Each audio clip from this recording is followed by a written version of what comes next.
ദുർഗാ സപ്തശ്ലോകി. ദേവീ മാഹാത്മ്യത്തിലെ അതിവിശിഷ്ടമായ 7 ശ്ലോകങ്ങൾ ചേർന്നതാണ് ദുർഗാ സപ്തശ്ലോകി. ഭക്തിപൂർവം ഈ 7 ശ്ലോകങ്ങൾ ജപിക്കുന്നത് അഭീഷ്ടസിദ്ധിക്ക് വളരെ ഗുണം ചെയ്യും. ഓം ശ്രീ ഗുരുഭ്യോ നമഃ.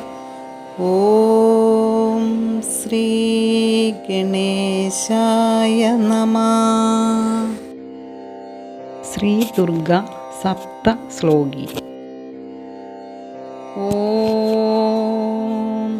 ജ്ഞാനിനാം അപി ചേതാംസി ദേവി ഭഗവതി ഹി സാ ബലാദാകൃഷ്യ